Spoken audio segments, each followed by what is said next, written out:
Ahora veamos algunas historias y leyendas vampíricas.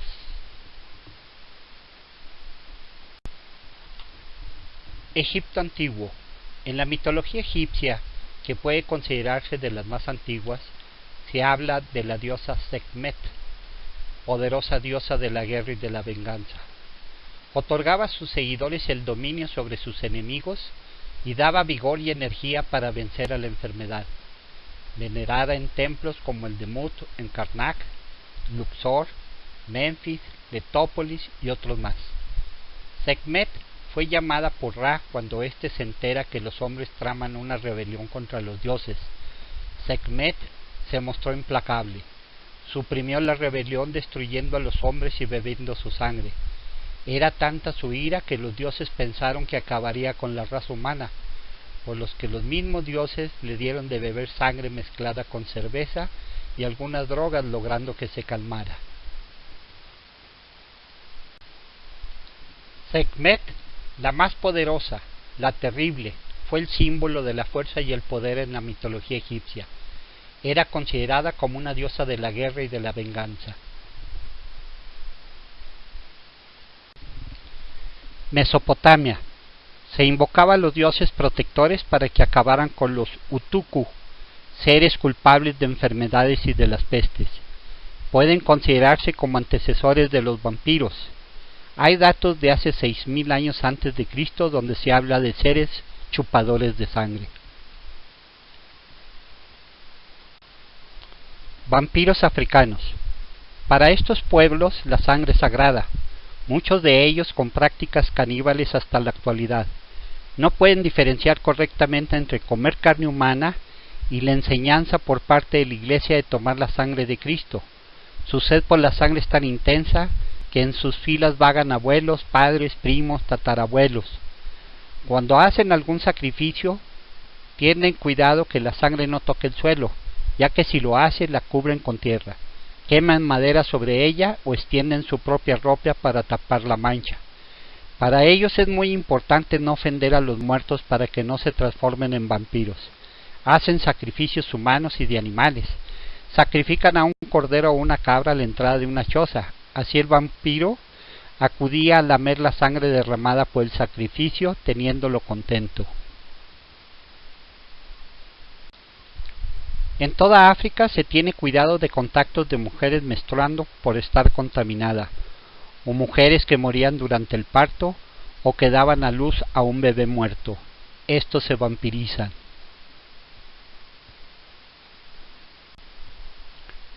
Vampiros judíos. En el judaísmo toman como arquetipos mitológicos a Lilith, primera mujer de Adán, de quien se decía se alimentaba de sangre de los niños no circuncidados. En lugar de ser seres repugnantes, toman el atuendo de mujeres hermosas y voluptuosas que encienden la pasión. Súcubos. Vampiros orientales. La maldad, la fuerza y la facultad de transformarse en distintos animales se manifiesta en la puesta del sol y el amanecer. Son aterradores. Su cuerpo está cubierto de pelo blanco o blanco verdoso. Vuelan por el aire. Sus ojos son relampagueantes y poseen largas uñas.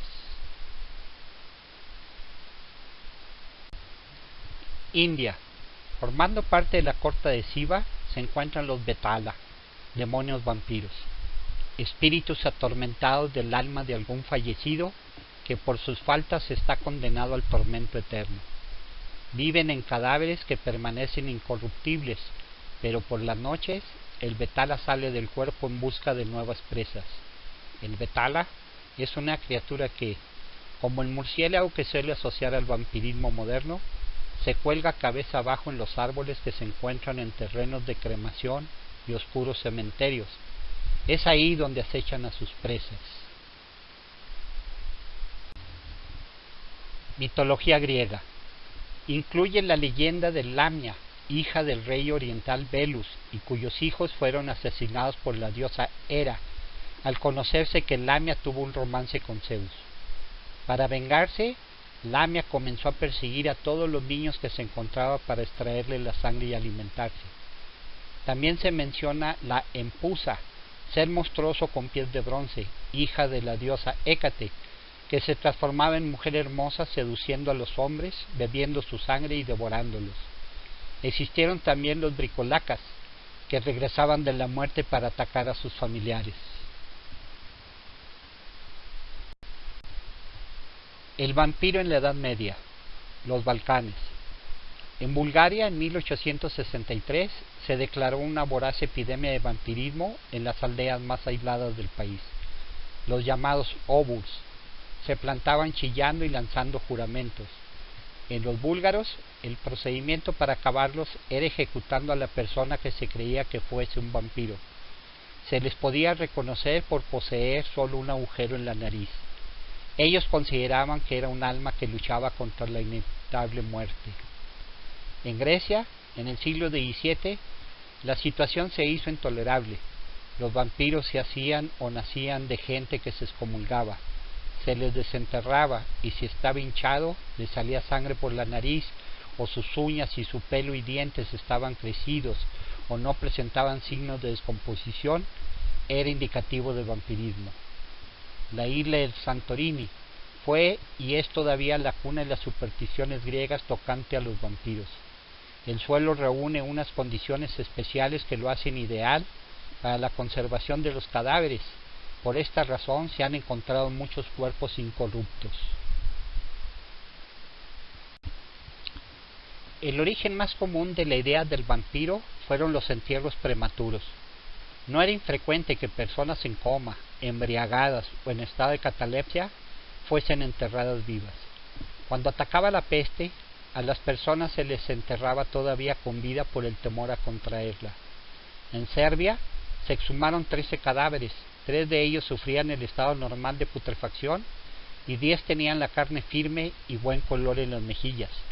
Asimismo le resultó al doctor Winslow en 1749, el cual encontró una lúgubre estadística: 52 personas enterradas vivas, 103 devueltas espontáneamente a la vida y otras 72 reputadas de muertas sin estarlo realmente. Aquí tenemos unas imágenes de personas que se enterraban vivas y la famosa epidemia de la peste negra. Era costumbre de la iglesia griega exhumar a los cadáveres cada 3 años, y al hallarse tantos cuerpos incorruptos, empezó a extenderse en el siglo XVII la vampiromanía de toda la isla de Santorini. Hungría. Aquí se hizo famoso el ritual de dar muerte al vampiro. El verdugo abría la tumba y con una espada cortaba la cabeza del vampiro. Abría su pecho y extraía su corazón, el cual lo traspasaba con una barra de hierro, volviendo a meterlo en su féretro.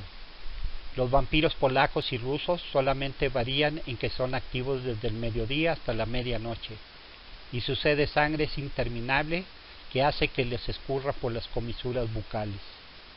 Yugoslavia, Serbia, famosa ya que aquí nace la palabra vampir, que es la más popularizada hasta hoy en día.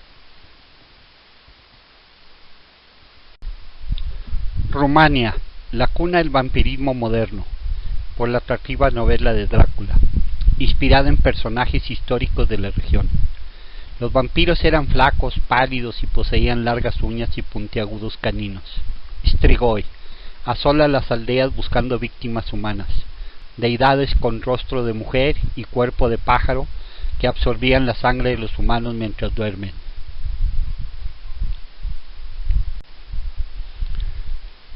Presentamos cuando se hace una ceremonia para entierro de un bricolacas en Grecia. En Serbia, dijimos, nace la palabra vampir. Aquí tenemos a un supuesto vampiro con una estaca en el corazón. Historias atestiguadas por muchos personajes de crédito. Había cirujanos, oficiales del ejército, clérigos y personas de buen juicio que atestiguaban por escrito sus vivencias con estos muertos vivientes. Brucolacos, Biks, Upiros, Golos, Brucolax. Con todos estos nombres se les conoce a los vampiros según los países, pero todos concuerdan que son seres que baten sus negras alas y escapando del sepulcro siembran la muerte y el espanto entre los vivos. Cuando su sed de sangre se les hace irresistible, sujetan a su víctima en forma de que no puedan gritar, le hacen con sus colmillos una incisión en la yugular y chupan con gran avidez, que en ocasiones la sangre les rebosa por la boca, la nariz y las orejas. Es un muerto vivo o un vivo en la muerte, donde su piel conserva siempre su misma palidez por más sangre que trague.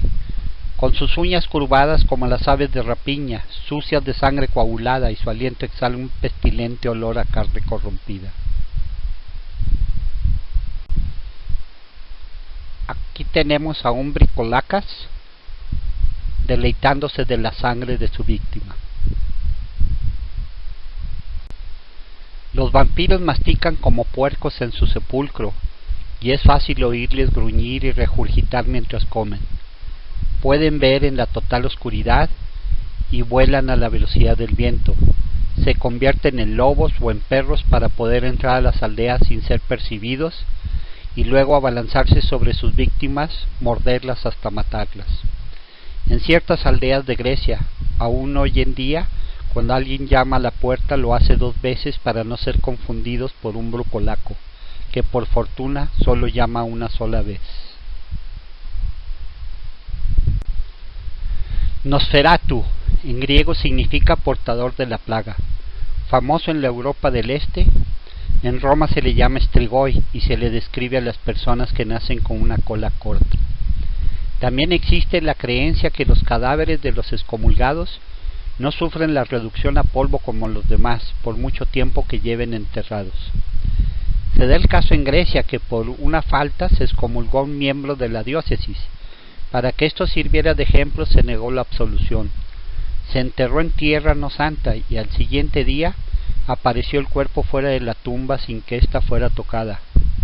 Nuevamente fue enterrado y el hecho tuvo lugar al día siguiente y 5 días después, hasta que la comunidad rogó que se le diera la absolución y con ello todo se arregló. San Agustín Apóstol de Inglaterra advirtió a sus feligreses que si había un excomulgado saliera de su iglesia. Ante el espanto de la gente, se escuchó el crujir de una losa y vieron que un difunto enterrado más de hace 150 años, rechinando sus dientes y sus huesos, abandonó el templo. San Agustín lo siguió y lo interrogó y acto seguido lo absolvió. Vampirismo en América. Los aztecas. Aquí se temían las brujas vampiras llamadas Citapiteo, las cuales tenían su refugio cerca de las aldeas. Rondaban por la noche y buscaban víctimas indefensas como los niños de corta edad, quienes morían después de una lenta agonía. Mujeres que al dar a luz fallecieron y se convirtieron en vampiros, Chihuateteo, y podían producir pestes. En este inframundo los aztecas colocaban la morada de los desaparecidos en Mictlán, el lugar en que reinaba Mictlantecutli, señor de los muertos. El culto al dios murciélago en el México prehispánico se remonta al menos a 500 años antes de Cristo, y sus representaciones abundan en esculturas de piedra, urnas de cerámica, pinturas, códices o topónimos. La imagen de este animal sirvió para dar nombre a poblaciones y períodos calendáricos.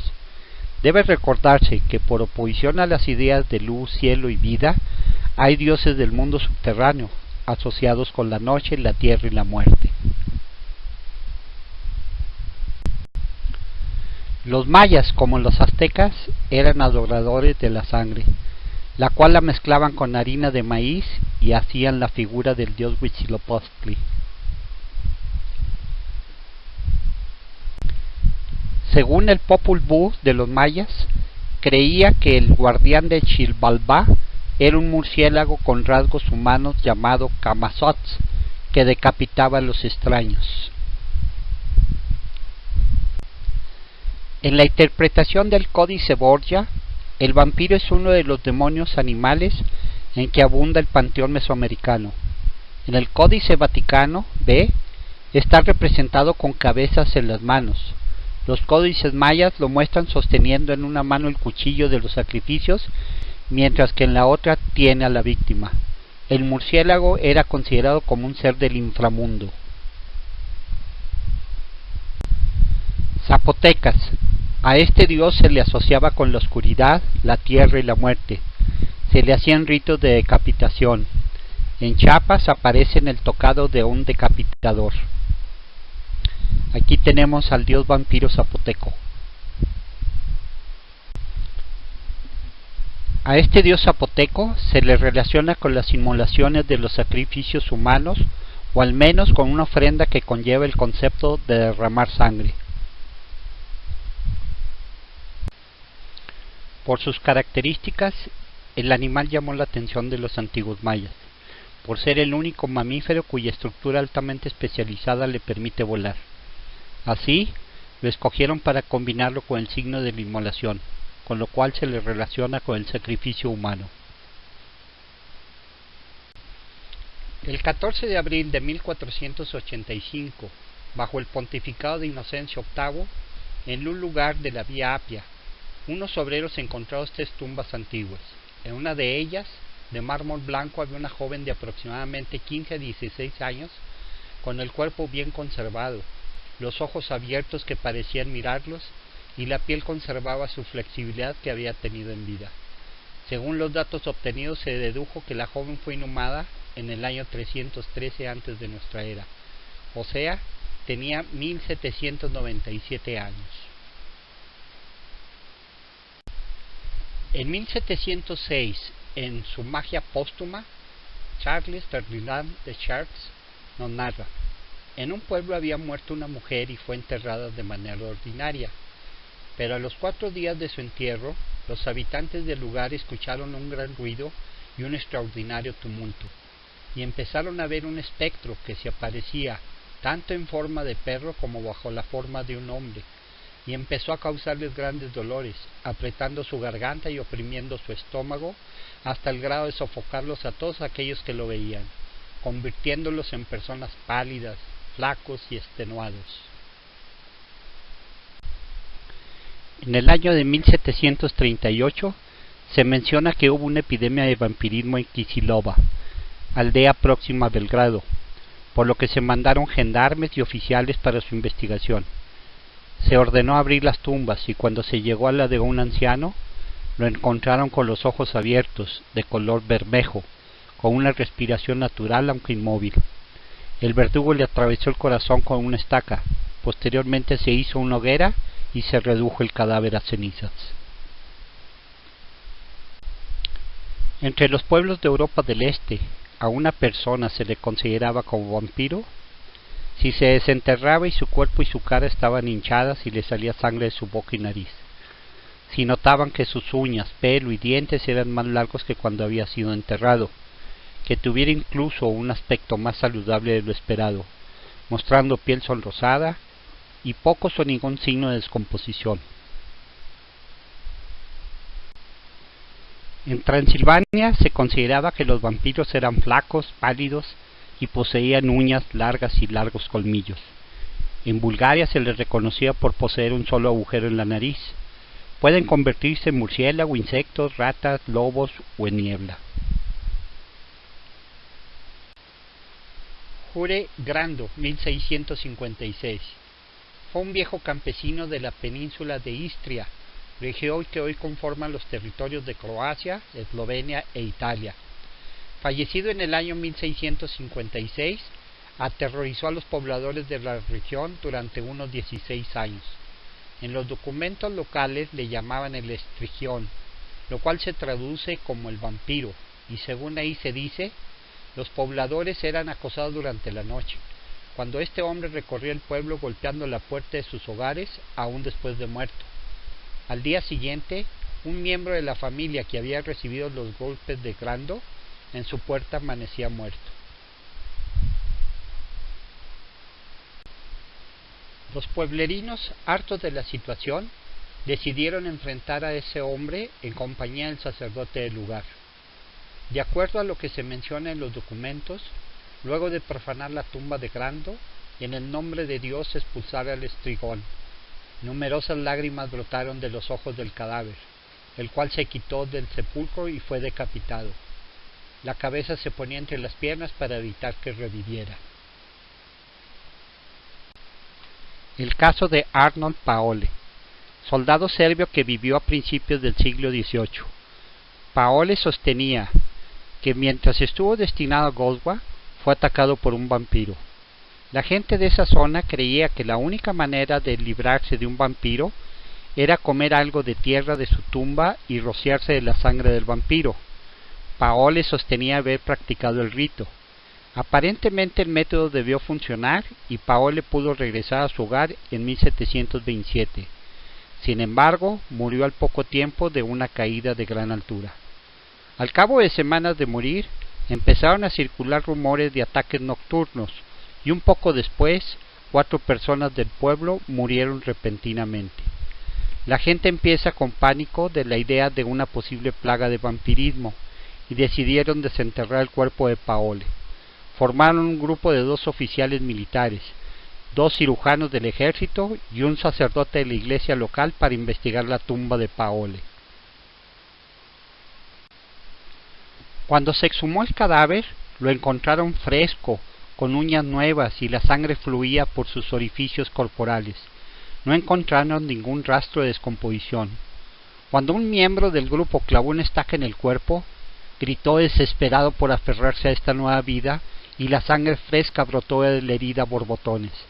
Acto seguido se arrojó ajo a los restos de Paole y se hizo igual con cada uno de los sepulcros de las víctimas.